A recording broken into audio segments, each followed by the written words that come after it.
মুক্তি মুক্তি চাই, মুক্তি মুক্তি মুক্তি চাই, আলেমুল আমার মুক্তি চাই, আলেমুল আমার মুক্তি চাই, আলেমুল আমার মুক্তি চাই।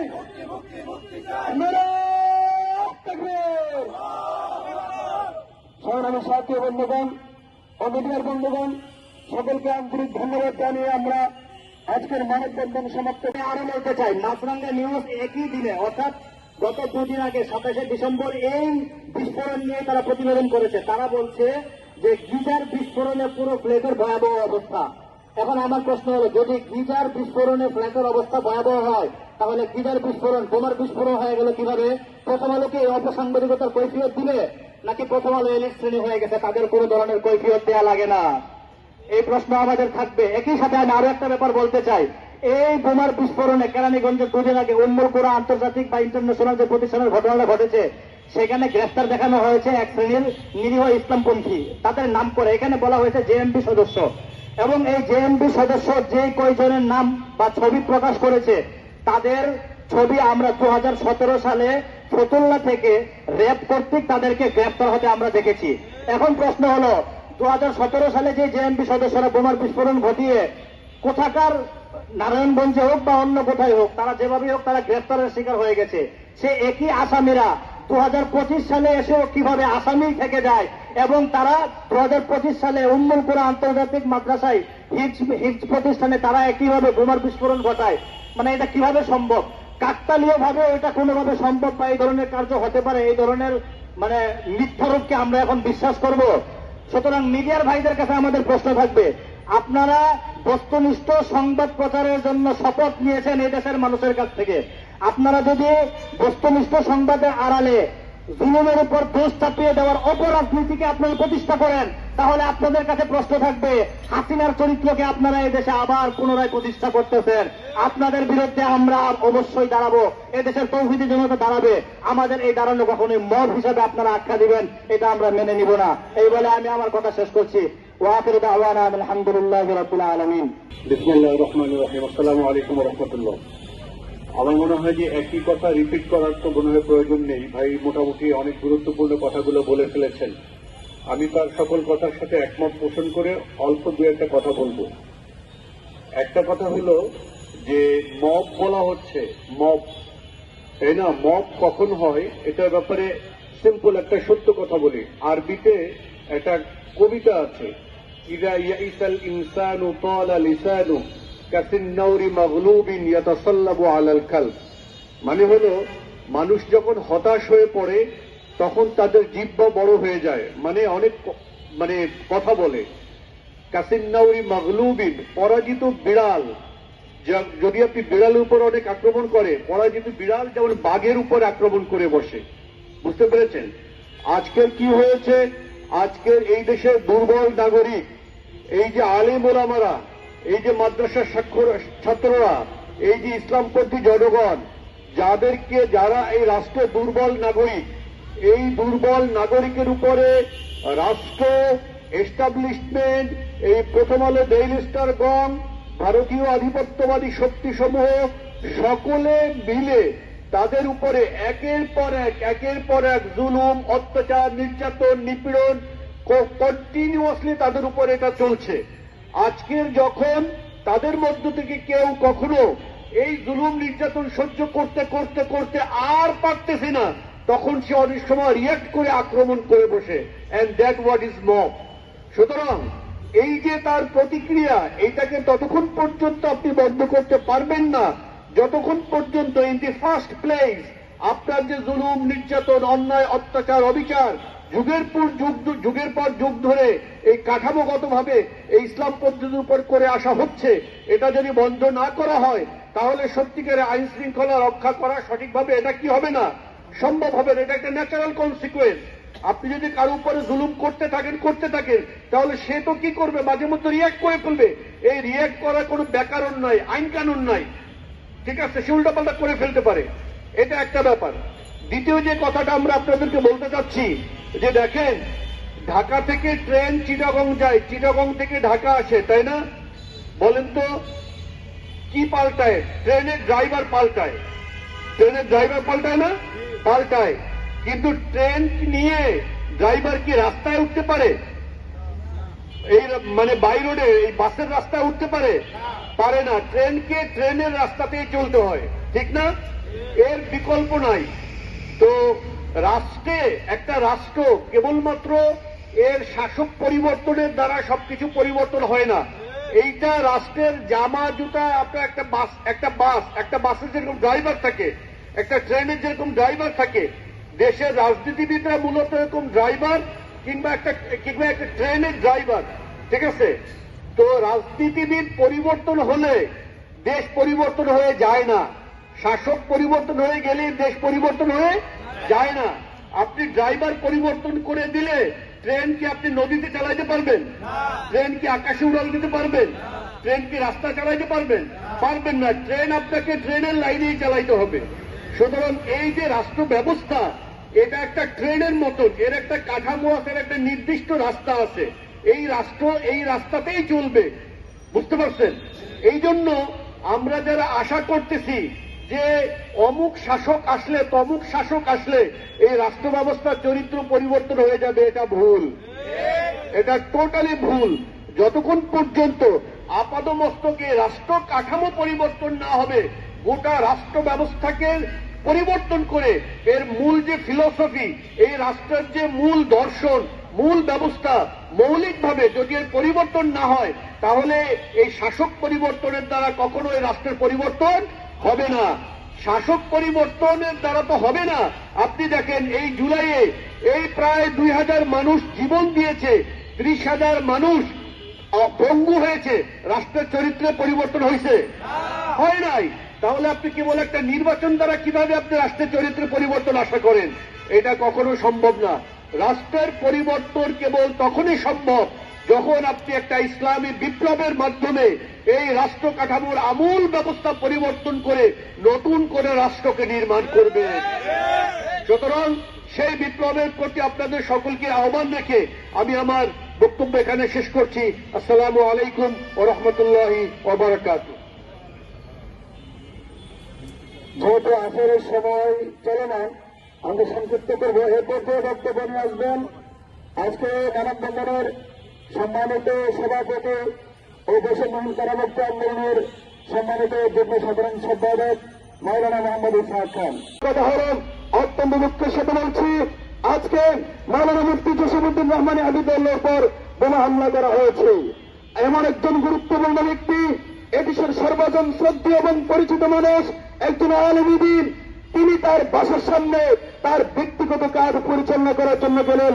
সেখানে তাকে উদ্দেশ্য করে বোমা হামলা চালানো হয়েছে। আমরা বলবো, এই হামলার পিছনে কারা আছে? অনতিবিলম্বে তাদেরকে গ্রেফতার করতে হবে, অনতিবিলম্বে তাদেরকে খুঁজে বের করতে হবে। কারা এদেশের দাড়ি টুপিওয়ালাদের বিরুদ্ধে অবস্থান নিয়েছে তাদেরকে আমরা দেখতে চাই, তাদেরকে দেশের জনগণ দেখতে চাই। তারা নিঃসন্দেহে দেশের শান্তি শৃঙ্খলা নষ্ট করে, দেশের মানুষের মধ্যে আতঙ্ক তৈরি করে আগামী দিনের আসন্ন নির্বাচনকে বানচাল করতে চায়। সেজন্য সরকারকে বলবো, অনতিবিলম্বে এই বোমা হামলাকারীদেরকে গ্রেফতার করুন, তাদেরকে আইনের আওতায় আনুন।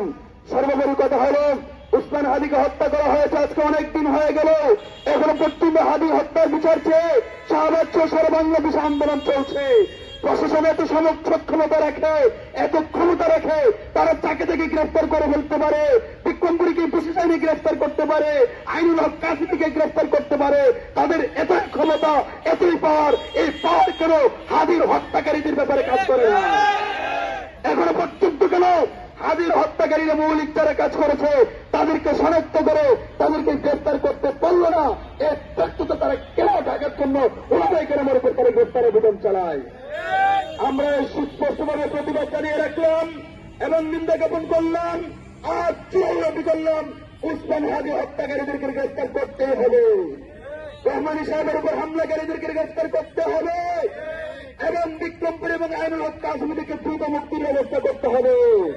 স্লোগানে বলতে চাই, মুক্তি মুক্তি মুক্তি চাই, বিক্রমপুরীর মুক্তি চাই, মুক্তি মুক্তি মুক্তি চাই, বিক্রমপুরীর মুক্তি চাই, মুক্তি মুক্তি মুক্তি চাই।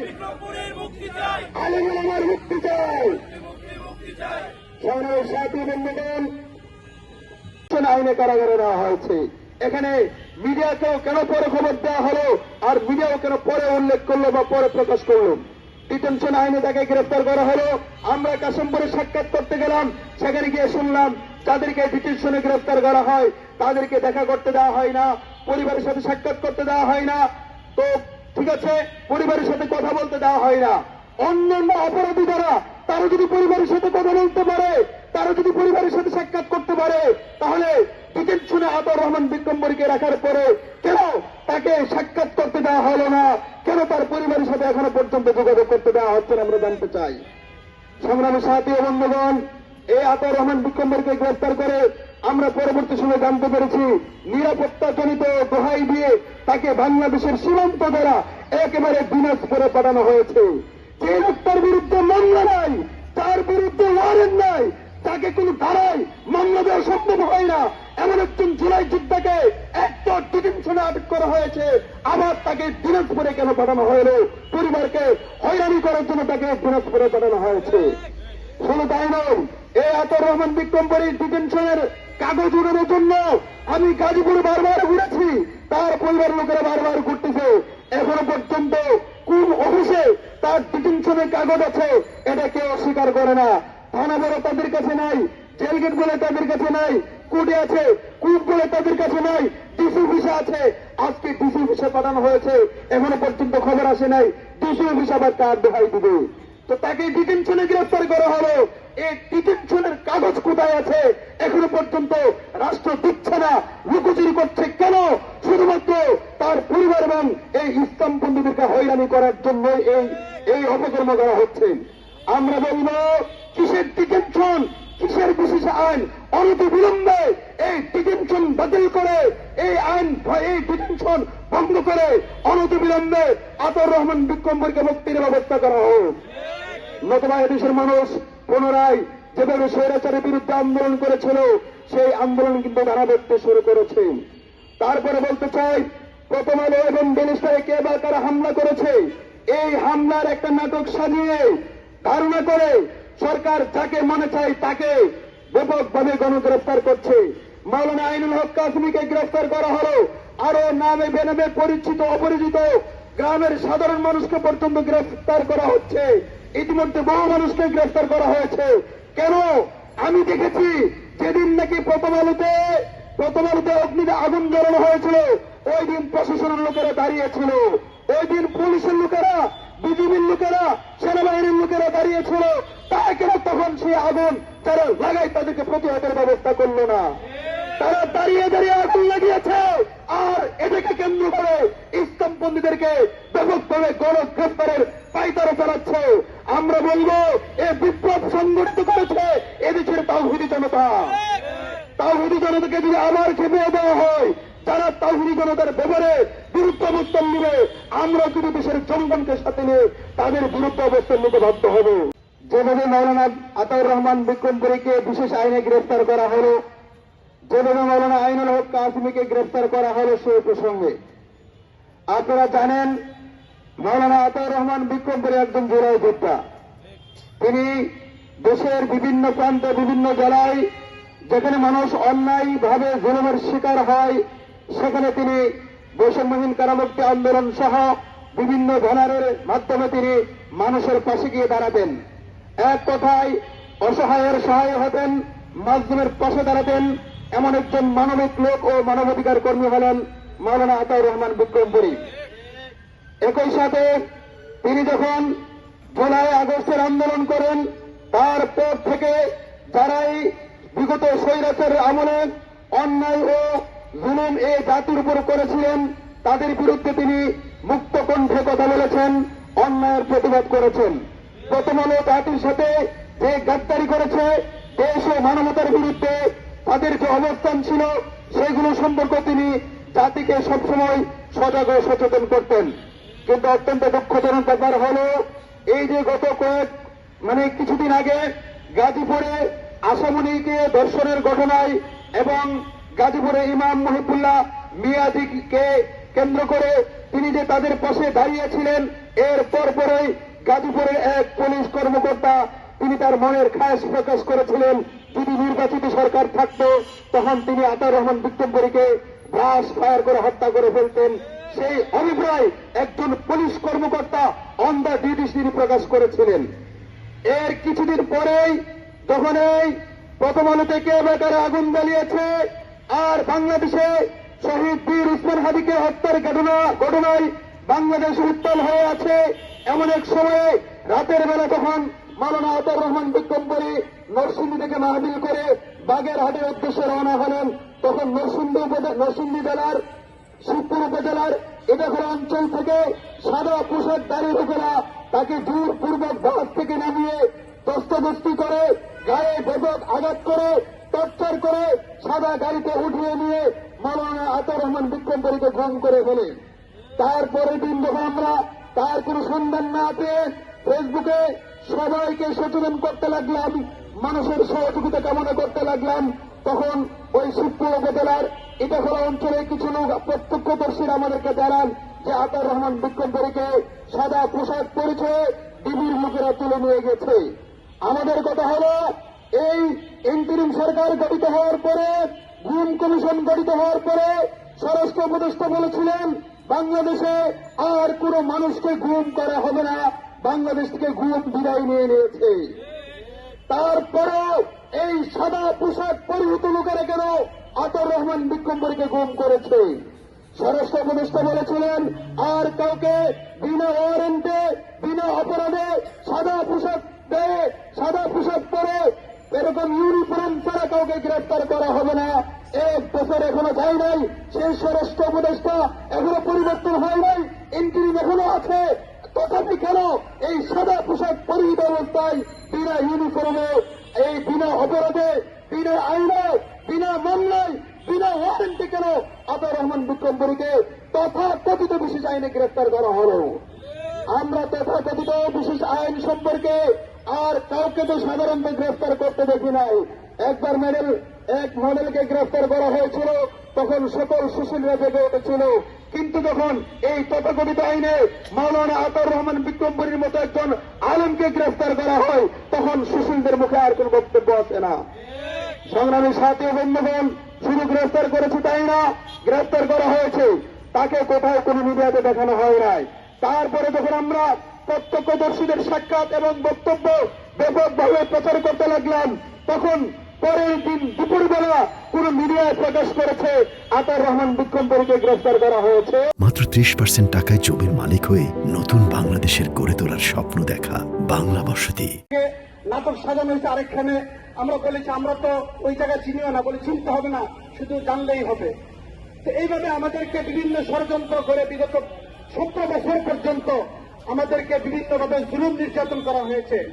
বর্তমান সময়েও এইভাবে জুলুম নির্যাতনের আবার নতুন পর্যায়ে শুরু হয়েছে।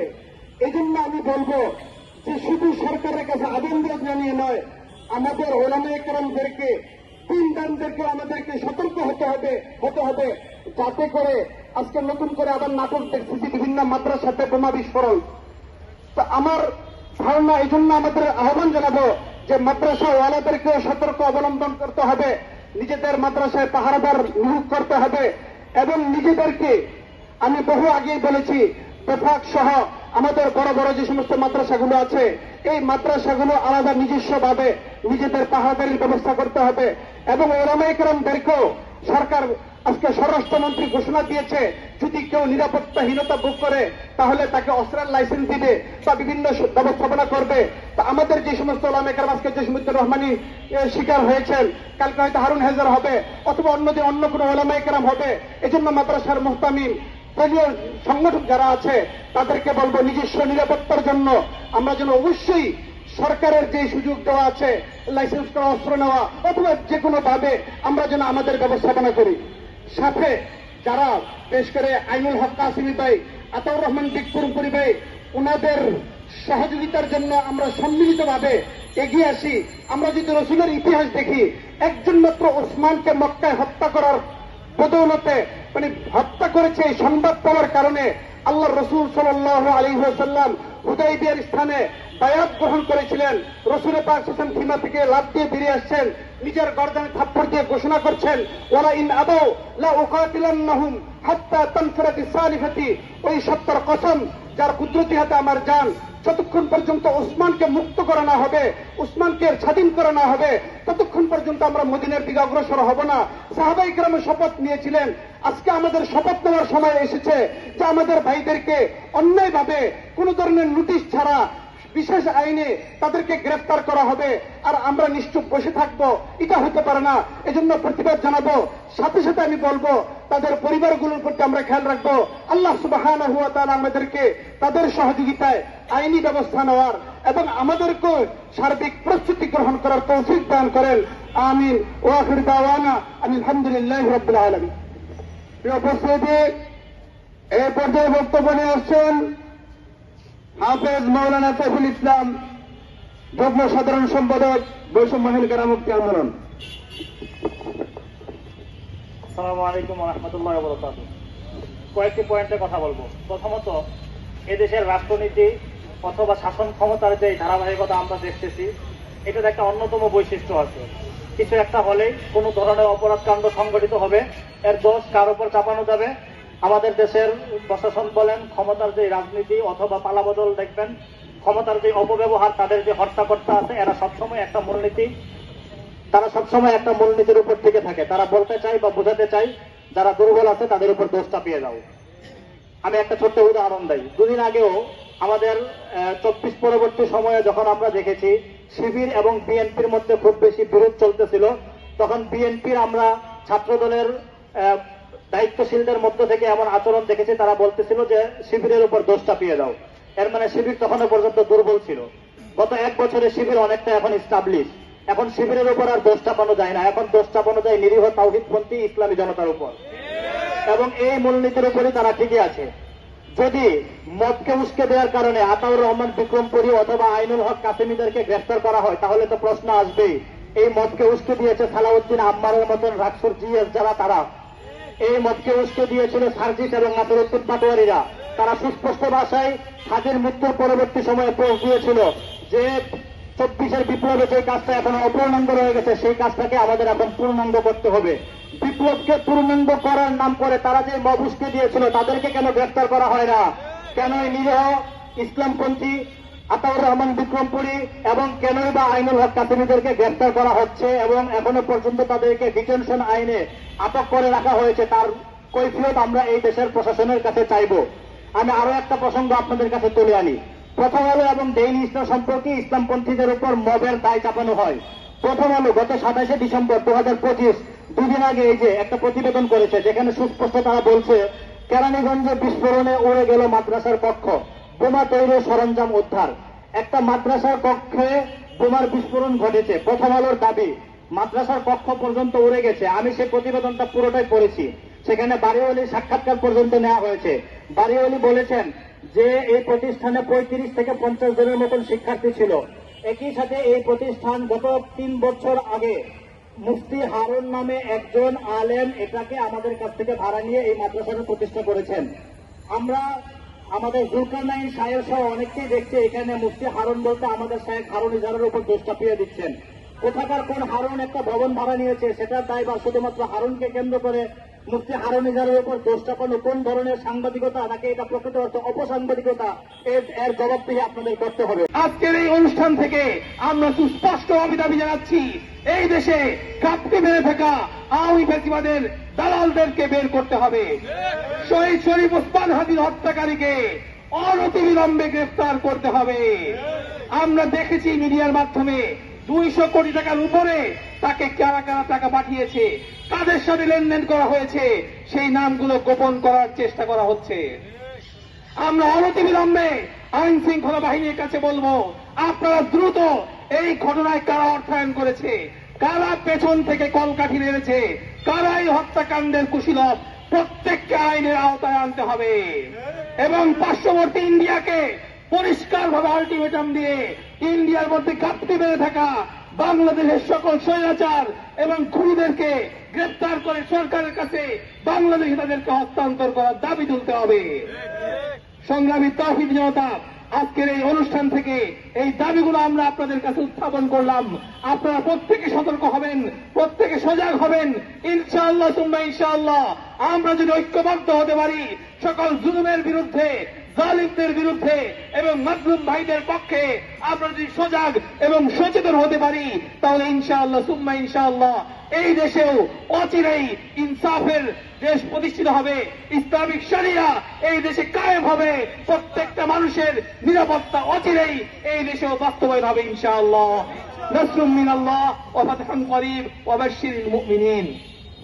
সংগ্রামের সাথী বন্ধুগণ, আতাউর রহমান বিক্রম বড়ুয়া একজন ভারতীয় আগ্রাসন বিরোধী সৈনিক। তো আমরা মনে করি আতাউর রহমান বিক্রম বড়ুয়াকে গ্রেফতার করা হয়েছে শুধুমাত্র ভারতকে খুশি করার জন্য, শুধুমাত্র ভারতীয় এজেন্ডা বাস্তবায়ন করার জন্য তাকে বন্দী করা হয়েছে। সেজন্য আমরা তার মুক্তি চাই।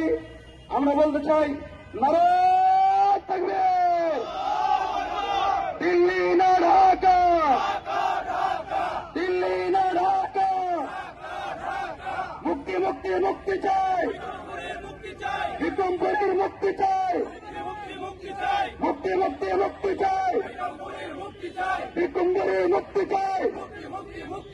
৭৪-এর ডিটেনশন মানি না, মানব না। ৭৪-এর ডিটেনশন, শেখ মুজিবের ডিটেনশন, স্বৈরাচারের ডিটেনশন, ওই মুজিববাদের ডিটেনশন, ওই শেখ হাসিনার ডিটেনশন, ৭৪-এর ডিটেনশন, স্বৈরাচারের ডিটেনশন, ওই মুজিববাদের ডিটেনশন, ওই মুক্তি মুক্তি মুক্তি চাই। মৌলানা মোহাম্মদ ইসহাক খান। আসসালামু আলাইকুম ওয়া রাহমাতুল্লাহি ওয়া বারাকাতুহু। আলহামদুলিল্লাহি ওয়াহদা والصلاة والسلام على من لا نبي بعده. أعوذ بالله من الشيطان الرجيم. بسم الله الرحمن الرحيم. إن لك في النهار سبحا طويلا. সংগ্রামী সাথী ও বন্ধুগণ, আজকে আমরা যে দুঃখজনক পরিস্থিতিতে আপনাদের সামনে দাঁড়িয়েছি, আপনারা জানেন সেই আওয়ামী ফ্যাসিবাদের সময়ে যেমনিভাবে দেশের নিরহ আলেম ওলামা তৌহিদি জনতাকে অন্যায়ভাবে গ্রেফতার করা হতো, একইভাবে আবারও সেই ধারা শুরু হয়েছে। আমরা দেখেছি প্রথম আলো ডেইলি স্টার নামক দুটি বিল্ডিং এর একটি ঘটনায় তারা প্রায় ৬০০ জনের নামে অজ্ঞাতনামা হিসেবে মামলা করেছে এবং সরকার তার সকল কাজ বাদ দিয়ে সর্বোচ্চ গুরুত্বের সাথে সেই তালিকার পূরণ করার জন্য তারা ইতিমধ্যে প্রায় ৩৫ জনের মতো লোককে গ্রেফতার করেছে। এমনকি যারা ওইখানে কখনো যায় নাই, যারা ওই দিন মাদ্রাসায় ছিল, যেমন মাওলানা আইনুল হক কাসিমি, বাংলাদেশে যে সকল লেখকদের বই পৃথিবীর অন্যান্য দেশ থেকে ছাপা হয়েছে তার মধ্যে অন্যতম একজন হচ্ছেন এই মাওলানা আইনুল হক কাসিমি।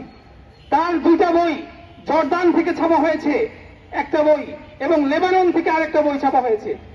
এইরকম আন্তর্জাতিক মানের একজন স্কলার যিনি মাদ্রাসায় ছিলেন সেই ঘটনার সময় শুধুমাত্র ফেসবুকে ওই ঘটনার একটি পোস্ট দেওয়ার জন্য তাকে পুলিশ অন্যায়ভাবে গ্রেফতার করেছে।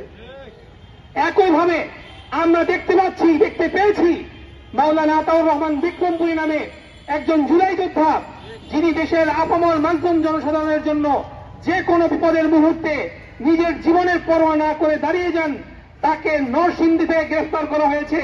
কিন্তু তাকে ওই প্রথম আলোর মতো মামলায় দেওয়ার মতো কোনো উপকরণ না পাওয়ার কারণেও, অন্য কোনো পরোয়ানা না থাকা সত্ত্বেও তাকে সেই শেখ মুজিবের ওই সময়ে 1974 সালের একটা কালো আইন, বিশেষ ক্ষমতা আইনে তাকে গ্রেফতার দেখানো হয়েছে।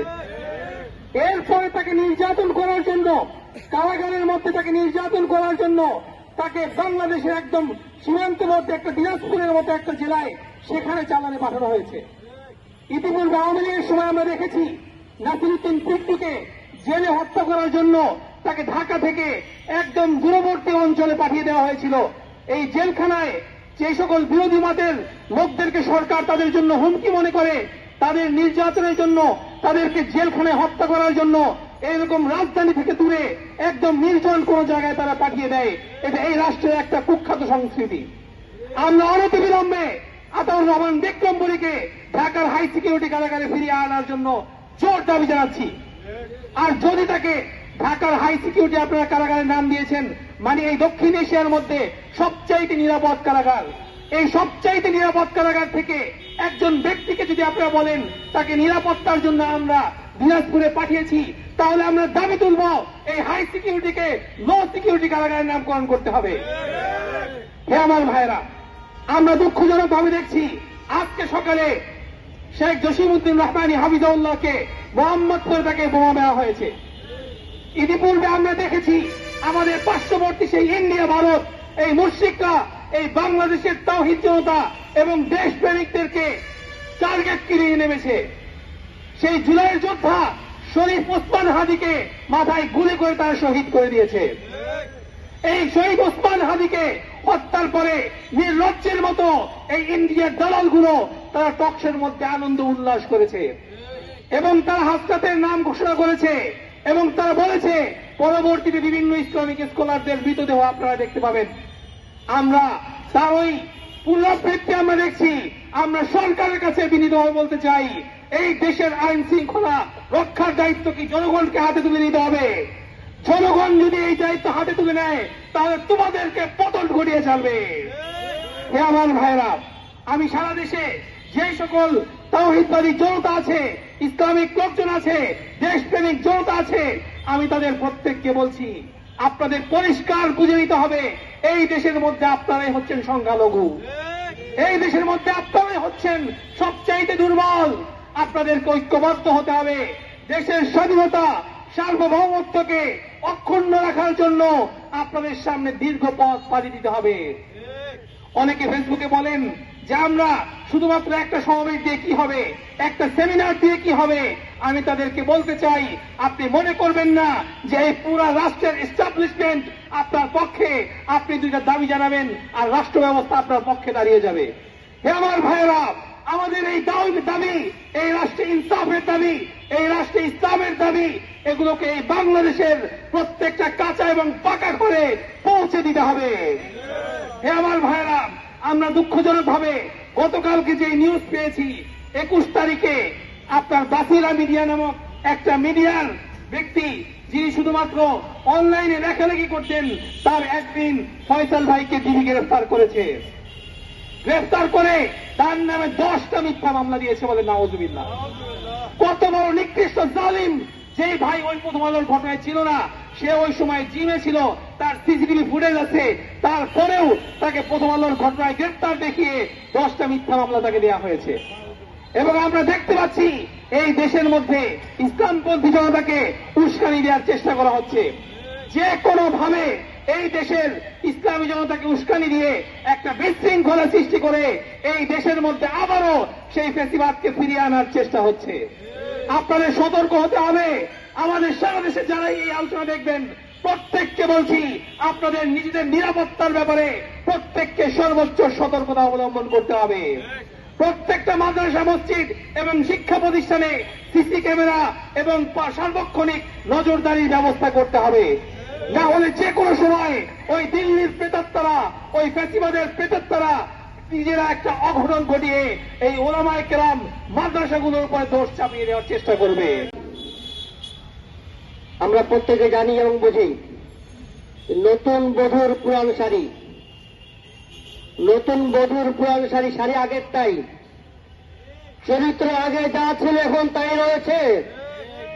স্বৈরাচার চলে গিয়েছে, কিন্তু বাংলার জমিন থেকে সেই স্বৈরাচারের প্রেতাত্মারা এখনো যায়নি। আপনারা দেখেছেন শুধুমাত্র এই 24-এর আন্দোলনে, গণ অভ্যুত্থানের মাধ্যমে বাংলাদেশের ফ্যাসিস্ট স্বৈরাচার শেখ হাসিনা চলে গেলেও তার প্রেতাত্মারা বিভিন্ন জায়গায় ঘাপটি মেরে থাকা প্রিন্ট মিডিয়ায়, ইলেকট্রিক মিডিয়ার নামে যারা ছিল, যারা সেই ভারতের দালালি করত, যারা কোথায় কোথায় জঙ্গিবাদের নাটক সাজাত, হয়তো বা শুটিং সেন্টার, প্রথম আলো ডেইলি স্টারের শুটিং সেন্টার ছিল, কিন্তু অভিনেতা এখন রয়েছে। আজকে একটা গিটার বিস্ফোরণ হওয়াকে আপনি যদি বোমা বিস্ফোরণ বলতে পারেন, কোথায় কোথায় তাওহীদি জনতাকে গ্রেফতার করতে পারেন, সেই দেশের মধ্যে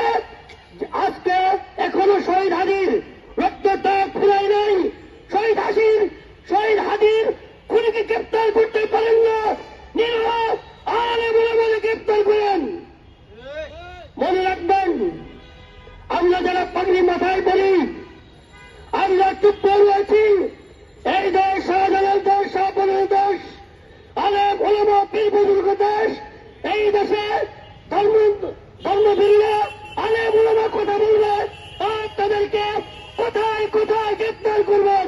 আপনাদের হাল সেই স্বৈরাচারের চেয়ে আরো ভয়াবহ হবে ইনশাআল্লাহ। আমরা হুঁশিয়ার করে দিতে চাই, আপনারা আমাদের ভাই, আপনারা আমাদের থাকবেন। প্রিন্ট মিডিয়া, ইলেকট্রিক মিডিয়া, আপনি আপনাদের সত্য সংবাদ প্রচার করবেন, সত্য জিনিস মানুষের কাছে তুলে ধরবেন, কিন্তু সত্য সংবাদের মাধ্যমে মিডিয়ার নামে জঙ্গিবাদের জঙ্গি সাজানোর এই নাটক বন্ধ করে এই দেশকে কলঙ্ক মুক্ত করবেন। অবশ্যই এই আলেম ওলামা তাওহীদি জনতা আপনাদের সাথে রয়েছে, আপনাদের সাথে থাকবে।